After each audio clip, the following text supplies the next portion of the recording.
Hey, welcome to HoopSpeak Live, DraftSpeak Live edition. I'm wearing my draft day button down because I'll be heading over to Newark, the concrete jungle where dreams are brutally murdered, to watch the draft is no longer held in Madison Square Garden. With me today, Zach Harper. What's going on, Zach? Also in my work clothes. got a hat, got a t-shirt, and I got a couch. All right, I'm glad that you didn't lie to us and say you're wearing pants. Oh, no.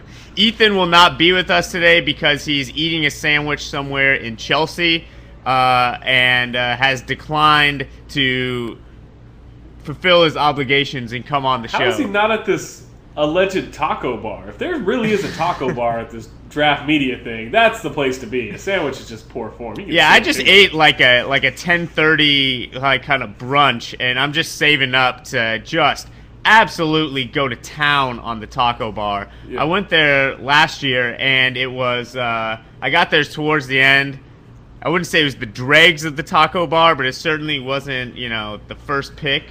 And this year I'm getting there early, staking out a spot. Yeah. And really going to town on. I have a rule for taco bars. Carne. You should never have fewer than 4 tacos in your hands at all times. You gotta try each salsa. Yeah, exactly. Otherwise, you're just really conning it up, as they say. Well, there is an NBA draft today, and I guess we're going to talk about that. I'm really excited about our guests. We have awesome guests. Dave Telep. Jazz hands. Yeah, this is how excited I am. We have Dave Telep, the senior college basketball recruiting analyst. So he's seen a lot of these guys who are one and done in high school for longer than they were in college. And we're also going to have Dave Thorpe, no one's ever called him that. David Thorpe. Who you've probably heard of if you've ever read any of our writing, because we also worship his basketball knowledge. Davey Thorpe, as James Herbert put it. Yeah, I'm going to try that out, see how that goes. He's got a neck about as wide as my shoulder, so maybe I won't. Welcome back to HoopSpeak Live, the reboot. Which I'm sure will be so much better that it'll make you forget 10 wasted minutes, because you're about to waste 50 more with us. We've got Dave Telep and David Thorpe here, a.k.a. Davey Thorpe, a.k.a. Dave Thorpe. Let's get to the question that broke the internet. What should the Charlotte Bobcats do with the second pick? I say Andre Drummond. I think you have to get a home run here. You, at worst, become a defensive dynamo with him and Biyombo defending the rim, and probably ends up making you a top 5 defense. I think you have to swing. Like, there's nothing. I love MKG and think he's the second best player in the draft. I think Beal will be really good. I think Robinson's probably good. Barnes is all right. But you have to go. I mean, Charlotte has nothing. You have to go for who has the highest upside, because no sure thing is gonna make them really good right away. I tend to disagree, because I think Drummond is about 3 years from doing anything of substance in the NBA. I mean, 2 seasons so are the of Bobcats. being abjectly terrible.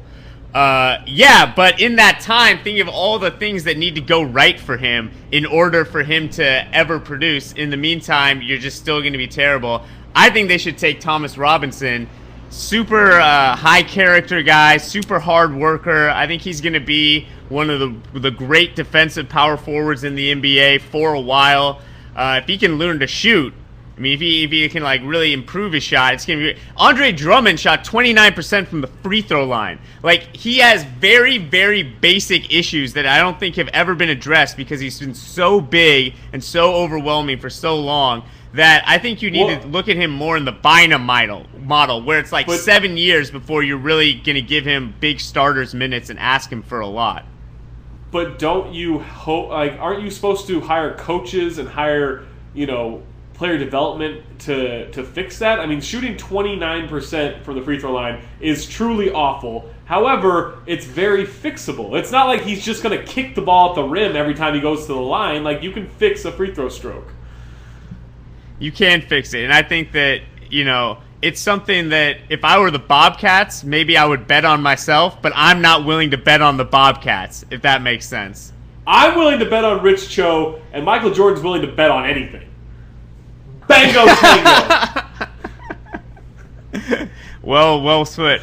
Yeah, and their coaches, their new coach is a big player development guy, so maybe he'll be able to get Drummond going. I will say this. I saw Drummond yesterday at the media availability. He looked svelte, and he's been working with a guy named Edon Ravine, who is sort of Ballard profiled him. He's worked with LeBron. He's worked with Chris Paul. Gilbert Arenas found him in the DC Metro. Yeah, Hoop Swister, exactly.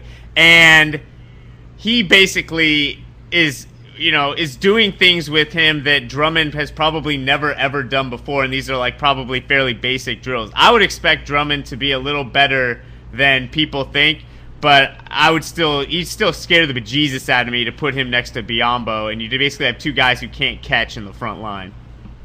I know, that's part of the fun. You could run a play where you pass and you assume that they're not going to catch it, so you're trying to play the carom off their hands. I mean, it's just misdirection. That's all it is. Just classic misdirection, like a slip screen. All right. This question, I like it a lot, from Alton CF. D. Will for the second pick gets laughed at. Is this draft just better, or do picks lose value that fast? I don't exactly understand the question, but I like the idea of D. Will for the second pick. Yeah. What do you make of that? Derek Williams, right? Not Darren Williams. Oh. Yeah. Taking it back. What do you think about that? You're a Warriors guy, or you're a Wolves guy. I just briefly wrote about this on The Wolf Among Wolves. It's funny that if Derek Williams stayed in for another year, came out of the draft this year, he'd be a lock at the second pick. I mean, he'd be absolute lock and would not. I mean, there wouldn't even be a question of is Kid Gilchrist better than him.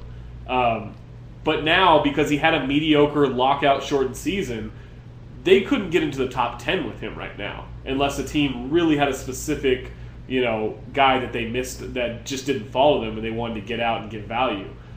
I think it's crazy that nobody would trade for Derek Williams. He's also lost about 12 pounds already this offseason. All right, this is an interesting question. If Dion Waiters is compared to Dwayne Wade, why didn't he start at Syracuse? Waiters is an interesting case. I think he's compared to Dwayne Wade because he attacks the basket with similar combination of explosiveness and strength.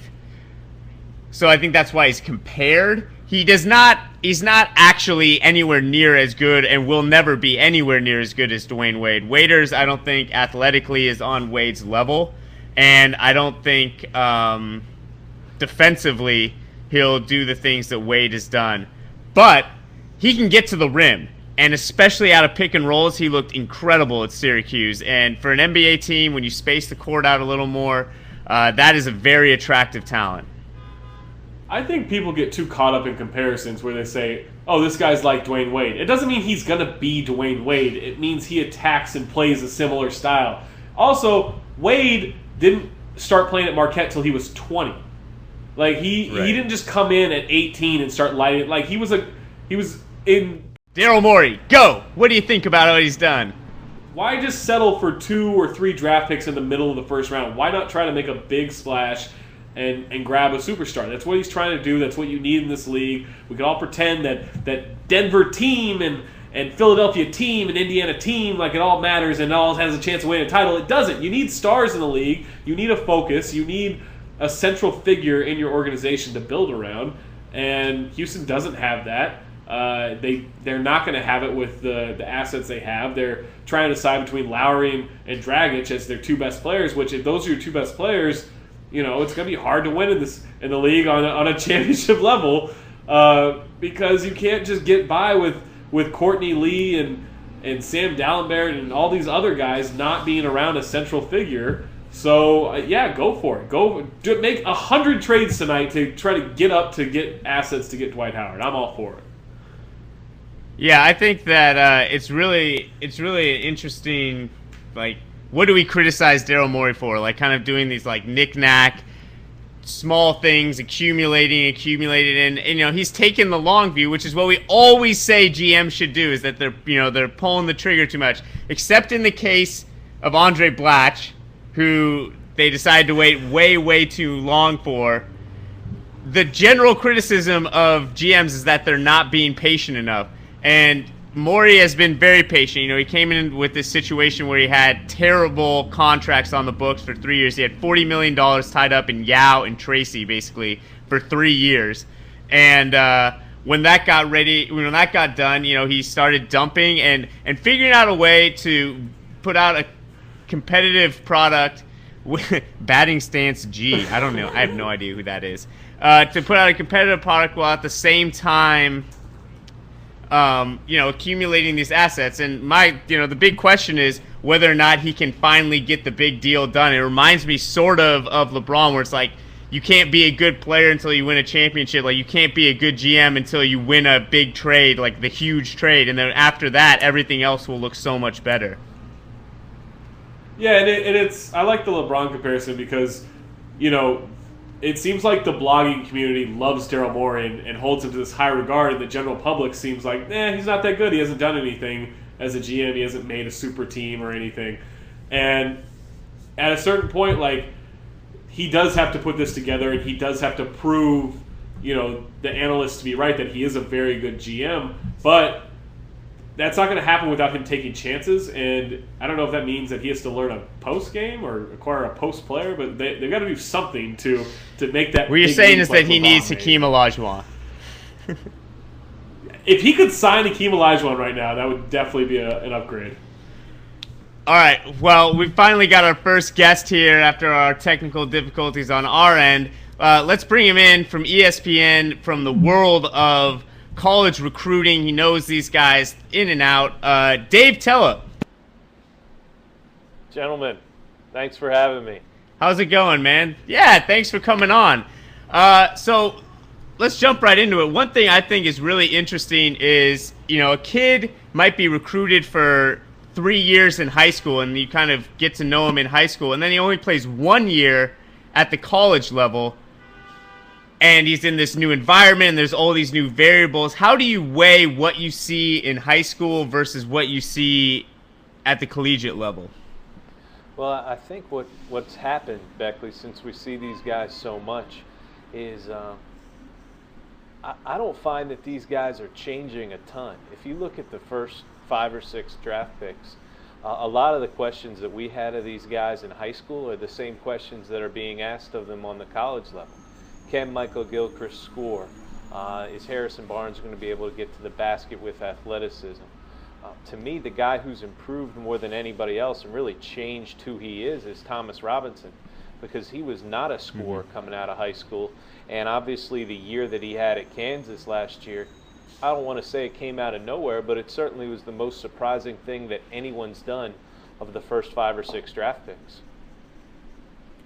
Yeah, and there's also sort of the example of a guy like Avery Bradley, who is a top 3 to 5 prospect in high school, has an okay year, good for a freshman, but not, demanding a top 5 pick, and then comes in the NBA and is playing like the guy who you would say is one of the top players in his draft class.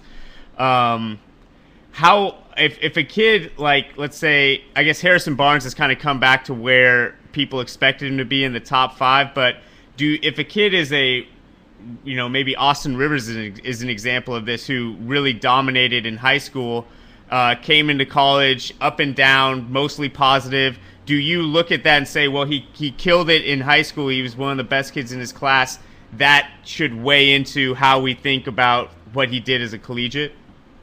Well, I think it has to, because of the time frame we're talking about. We're basically talking about a 10-month span of time where, again, I come back to this theme, and it's not like these guys have changed a ton.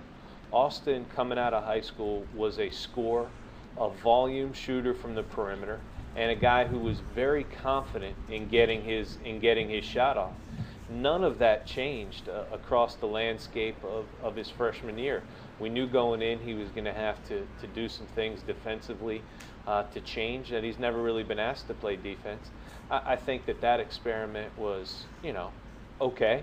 There's no one. I haven't heard anybody describe Austin as a lockdown defender yet. So that part of it pretty much stayed the same. But the DNA of who Austin Rivers is exactly the same as it was in high school. A guy who was confident in getting his shot, willing to take the big shot, wanting the basketball in his hands, and needing the basketball in his hands. That's the same guy we saw at Winter Park High School. I think that I think his biggest hurdle is going to be playing with other guys, because again, he is a volume shot guy, much like a Monte Ellis and Tyreek Evans were volume shot guys in high school, and they've done that in the league as well. That's going to be the biggest adjustment for him, understanding that things may not be run through him right off the bat in the NBA. Hey, Dave, you mentioned Austin Rivers, and he struggled a little bit from the free throw line. 66%, not ideal for your attacking shooting guard, guy that's going to get into the lane, hopefully get to the free throw line a lot. You see instances like this of where one season can kind of sway an opinion, where Derek Williams shot incredibly well from three-point range last year after not showing really anything the year before. Austin Rivers' free throw percentage, a guy like Scott Machado had a big boost in his stats. How hard is it to keep that 1 year of either excellence or really disappointment out of the overall scouting picture for what a guy could be? Yeah, that's, I'm sure that the NBA guys would tell you that's exactly what they're weighing. If you talk about, how you say Austin Rivers shot average at best, and maybe not even average, but a little below, certainly below average for his abilities from the line. Well, I would say that Brad Beal shot below average from his capabilities as a three-point shooter, and he's being touted as one of the best shooters in this draft. So I think Beal's 3+ years of high school bought him some leeway for people to say he's really going to be able to shoot the basketball. And then his last couple games as he closed the season at Florida kind of cemented that. So you almost have the reverse of what you're talking about with Rivers and Beal in that situation. Again, I look at all this stuff as chapters in a book. And every year in high school you write a different chapter. And in college you start at almost an entirely different section of the book. But unfortunately for the NBA guys, what makes their job difficult is it's a very short window. It's a very short look into it. And that's why I kind of buy into the theory of almost you are who you are. 20 years ago, maybe if you were doing a recruiting national top 100, maybe you saw the top guy 2 or 3 times. I mean, I saw Austin Rivers dozens of times,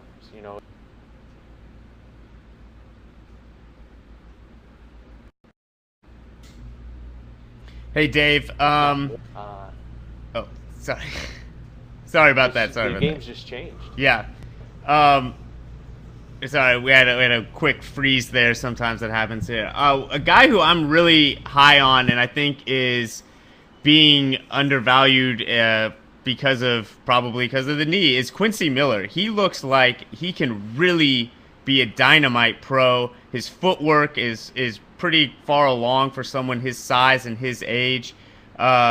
And ACLs aren't what they used to be. I mean, people come back from them in ways they didn't. Is he one of the players that you think is maybe being undervalued now? And if not, is there one that you see out there?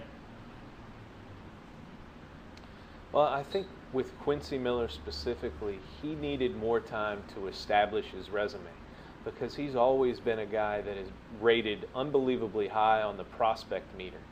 And I think folks wondered how he fit in at Baylor in terms of what his role was going to be on a team loaded with talent. I don't know if he carved out his niche. I don't know if he was ever comfortable in those rotations, comfortable to where he unpacked his bags. And I think that combined with the injury gives you like this dissonance with Quincy Miller. This is enough. We talk about Anthony Davis and his growth spurt. I think the first time I saw Quincy Miller when he was a junior, he was probably 6'6". So he's gotten a lot bigger and in turn a lot more athletic. But Quincy Miller, if he goes at 30, that's a heck of a value in the draft. But I think the thing with him that it's going to require is time, and then how much will he buy into his role are the two questions.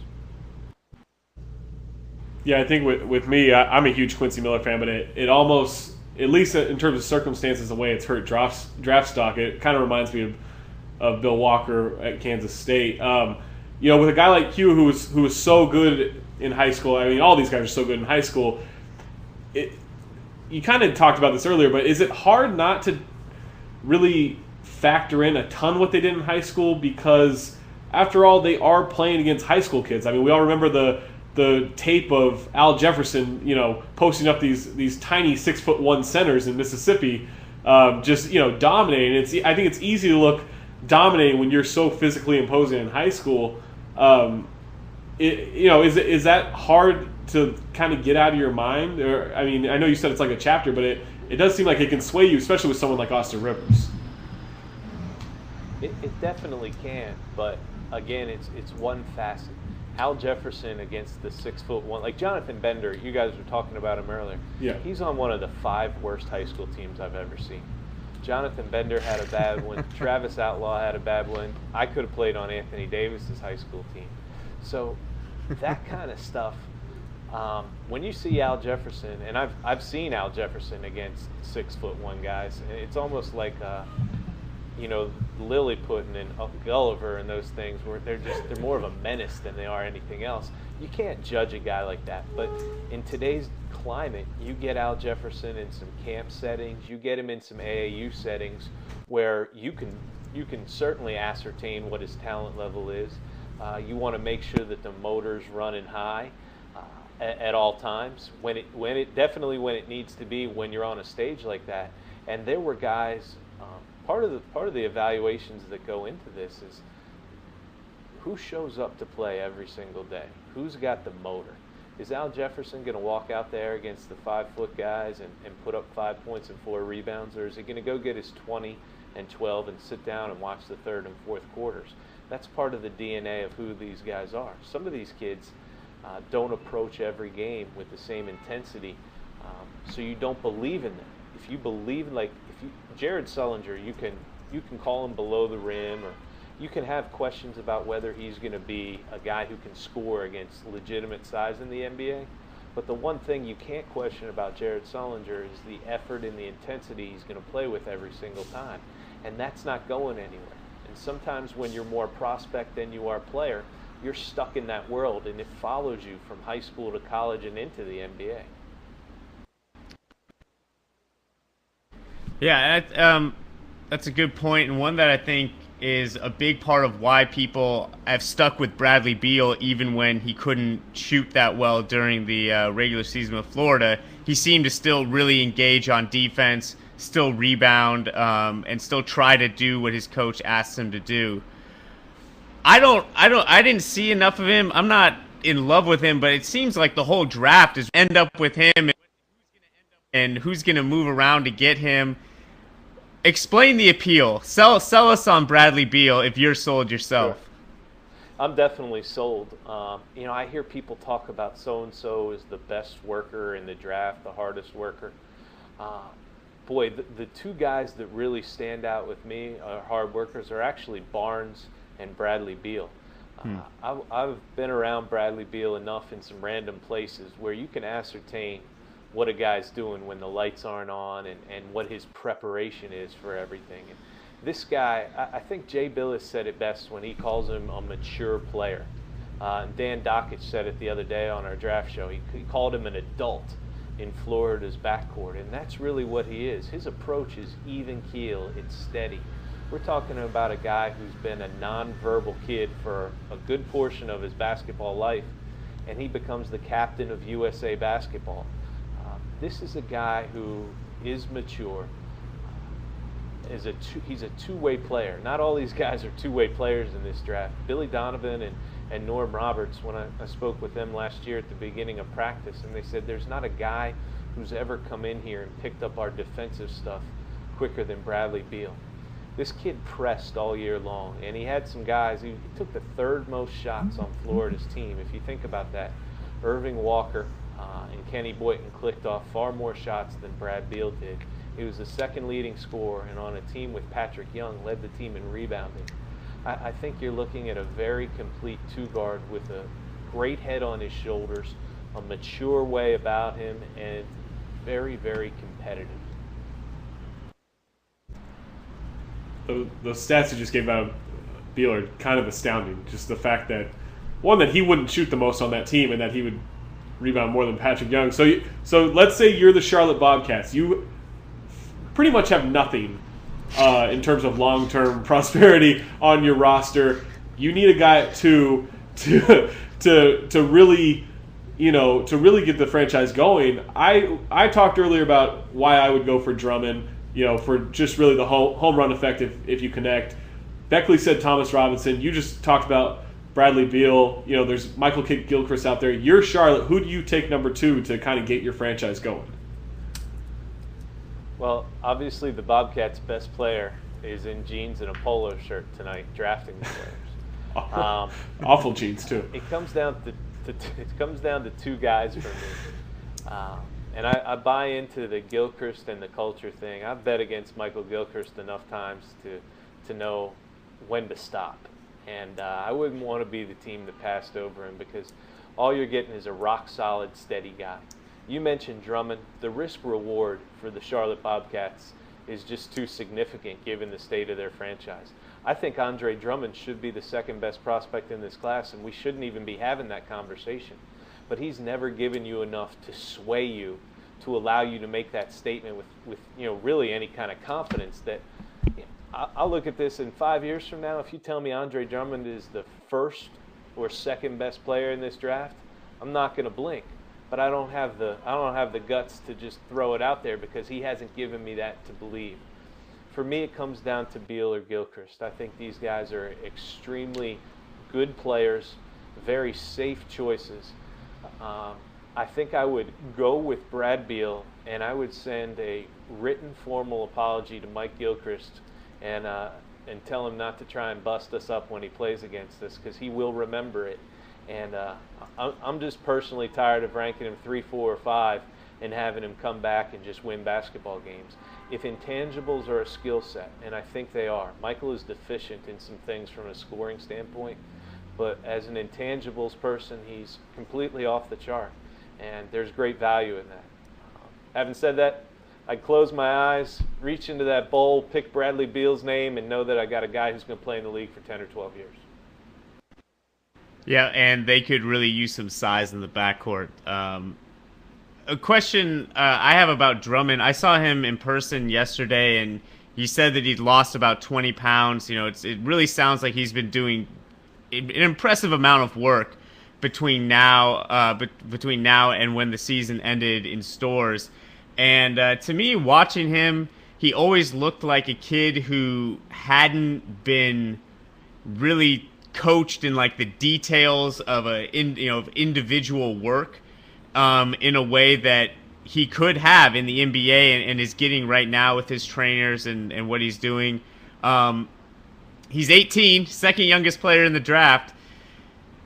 When do you can you factor in what's the changes that have happened into maybe this kid is turning it around? Great question. And if we had the answer to that, then he would be the number 2 pick in the draft. My viewpoint is kind of skewed that I've known him for 3.5 years now, and all that stuff is incredibly impressive. It doesn't answer the big question: what happens when the lights go on? Are we getting the guy who someday is good enough to be a max contract player, or are we getting the guy who's content to be a rotation player? He's going to be in the NBA a long time. I mean, the guy is, if Jerry West is the logo, Andre Drummond could be the logo for big guys. I mean, he has an incredible frame, and when you see him live, you understand how well he moves, how explosive he is. I would love to sit here and take Andre Drummond with the second pick in the draft, because I know that the talent level is right there. But there are question marks in terms of the consistency and the production. And if you're the Charlotte Bobcats and you really need an anchor in your organization, it's a significant risk.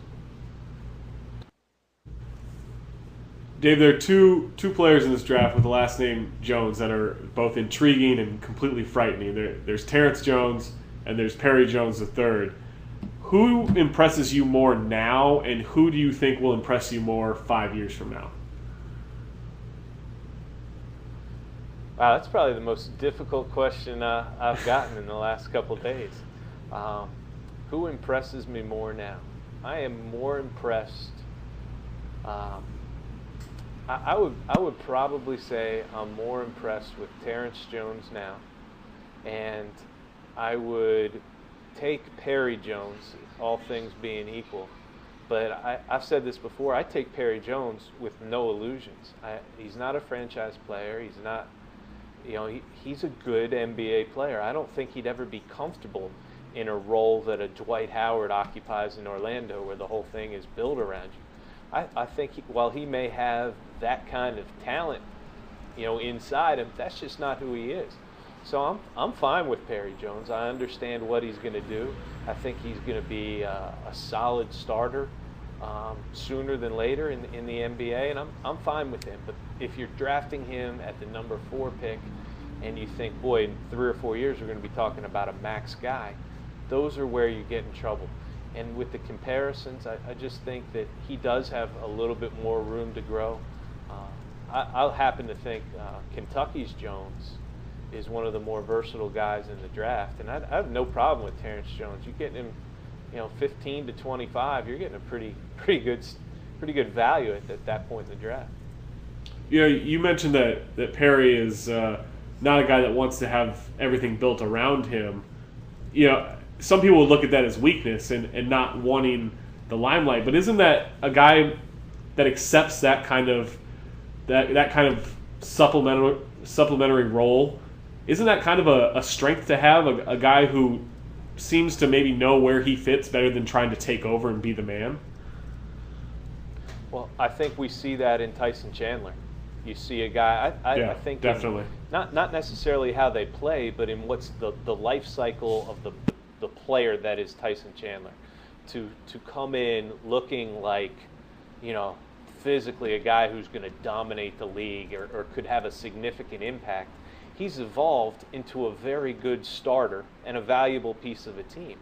The question with Perry Jones is, does he have the approach where he feels he should be in the limelight, or is he willing to shape and accept being a guy who plays a nice role, but it's a role and it's a valuable one? So how he eventually sees himself, I think, goes a long way towards answering that question.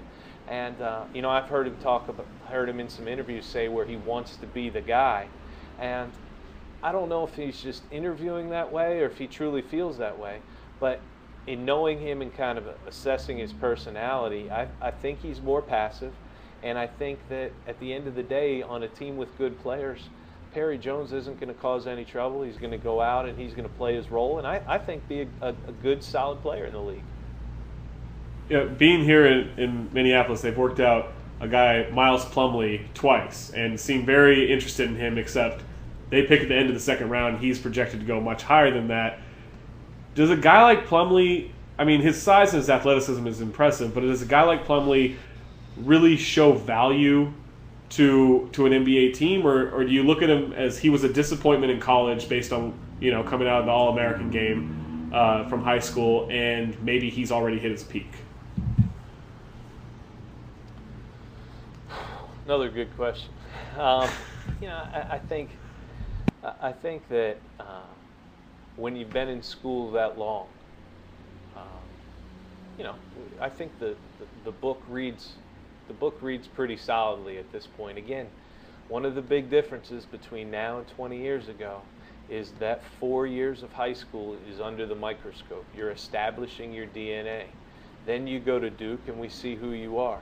I don't think you're seeing seniors and juniors in college getting to the league and just changing their games or changing who they are. So I think that you probably, your description of him, you're talking about a guy who's, trying to be a rotation player in the NBA, and where he gets selected in this whole thing, we'll find out tonight. Got a question. Which NBA player does Damian Lillard compare to coming out of college? I'm awful with comparisons, man. They've been getting thrown around the last couple days. I actually went through all my high school notes to see if I'd seen Damian Lillard, because it's been killing me. I've done everything but actually go up into the attic and dig up the raw notes in the boxes. I don't have a great comparison. I wish I did, but I'm all right at that game if I got one kicking around in my head. But I suck at that game if you put me on the spot sometimes. Well, it was interesting. I did get to meet Damian yesterday, and very articulate about the things that he likes to do on the court. Seems like going to be a really heady and solid player for a number of years. So whoever gets him, that seems to me like a very safe pick. Maybe not a huge ceiling, but this guy is going to be a player. There's something about Damian. There's something that I know myself and some of the guys I work with. We're starting to recognize the value in this. The Damian Lillards, the Eric Maynors, the Steph Currys. Next year you'll have C.J. McCollum. All of these guys shared a very common trait in high school, is that physically they weren't even on the radar of being able, of crossing your mind as being able to compete at the major college level because of where they were physically. A lot of these guys also went to places that gave them an incredible opportunity during those freshman and sophomore years. So instead of their growth being stunted by their lack of physical development, they went to places where they could play big roles, still play their game, and then evolved into their bodies. And I would toss Damian Lillard into that category with the Maynors, with the Currys, and then next year we'll have C.J. McCollum. As a guy who evaluates high school players, I'm not worried about the body anymore. There's a kid in high school this year named Cameron Williams, and we'll take him and we'll bust him up higher on our list, because guys like Lillard and Maynard have proven that if you go to the right place, you don't try and bite off more than you chew early on. You think Damian Lillard, if he'd have gone to California and sat on their bench for 2 years, would be talked about as a top 5 pick in the draft? I don't think it's as easy as saying that way. I think he maximized his opportunities. All right. Well, thank you so much for giving so much of your time. I'm sure everyone wants a piece of you around draft time. Fantastic. Yeah, it was just really great. Thanks a lot for coming on, Dave. Man, my pleasure, guys. Zach and Beckley, thanks for having me, and appreciate James helping me through the technical aspect of this. But you guys have a good time. All right, take it easy. All right, peeping James Herbert getting a little shout out. And actually, we were going to have James on the show as a guest. I don't know if we're going to have time, because he's been going to workouts in Toronto, getting to meet a lot of the players. Got a nice little shout out on, not quite a shout out on the BS report. Bill Simmons referenced James's interview with Perry Jones's trainer. No name drop, but that's pretty cool. So congratulations to James. I just got done listening to that podcast before we came on here. One last player I want to talk about. One player I wanted to talk about before we have to go at 4 is Tony Roten. This guy is a 6'6" passing point guard. Rarely does that not work out. Because it's rare that they ever occur. He's got great explosiveness. Think of a guy like with Tyreek Evans' handle, except for left-handed all the time instead of right-handed all the time, and actually can pass. I think he's going to be a special player. He's looking at the late first round, might go to Atlanta and be their backup point guard. But I'm high on him, and he's a UW guy, so I'm a sucker. Yeah, I could see you just loving not only just Washington colleges, but any Pac-10. I see he's a very pro Pac-10 guy. Hey, Isaiah Thomas has worked out okay for the Kings, hasn't he? Well, yeah. That doesn't mean Brandon Roy didn't work out for anybody. Well, I would say he worked out. If you knew that you were just going to get 6 exceptional years from your draft pick, you wouldn't take it. Side conversation, but just saying. Have I committed $85 million past those 6 years? Well, you're Paul Allen, so you have like 50 billion. It's not that big of a deal. Oh, if I'm Paul Allen, I don't care. I'm just gonna go on my yacht. You can take whoever. So you got anything on Roten, or are you just into it? Are you just going No, along with my assessment? No, I like him. I'm a little worried that he is very Tyreek Evans in the way that, yeah, he can pass, but will he look to pass as much in the NBA? I mean, I think the floor is going to look bigger to him because he won't be going against a straight zone for 30 to 40 minutes a game, and with the one-on-one rules, at the top of the key, like I don't know that he'll just look to run pick and rolls, and like he might just try to beat his man off the dribble too much. And does he think he's a superstar in the league that can score, or does he think he's a guy that can develop into a superstar by being an all-around guard? Those are my concerns with him. But as far as the talent goes, I think he's legit. Yeah, and if he gets drafted in the 20s, I mean, he's going to go and play behind someone. And that would probably mean if he goes and plays behind Rondo or goes and plays behind Teague, that would be a good situation for him, it sounds like. Yeah, if he's in the 20s, I think that's a steal. Like that guy's like a top 15 talent, I think. It's interesting, like a guy like that at 15, you say like he's a top 15 talent, but if he was projected at 15, we'd be like, I don't know how to feel about him. Well, then we'd be worried about his head. We'd be worried like, does he have the mentality? How expectations frame everything in the draft is pretty fascinating. I mean, considering Harrison Barnes, like sometimes you watch him and you're like, he can't really go by anyone off the dribble. And sometimes you watch him, you're like, okay, he's 6'8" and can defend 1 through 4. Does that make him, if he had never been a former number 1 guy, would you just say, this is a great pick at 5, or because of our disappointment, do we just want to knock him down even further? And also, like, the talent is there for a lot of these guys. Where they end up could play a huge part into how they develop. Obviously, not just from like a coach standpoint, but the teammates they're around and the teammates they have to play with and mix in with. That could be a really big, factor in whether they end up being considered a bust or whether they can end up, being considered a steal. Yeah. Yeah, and exactly, and like if a team, also what team takes them, what they give up to take them, it's really going to be interesting tonight because I have the feeling there's going to be a lot of moves, and I'll have the worst seat in the house for it, which is actually at the draft, because you have no idea what's happening. You hear it, and then like you have to you're racing on your phone for Twitter, watching it with a computer in front of you.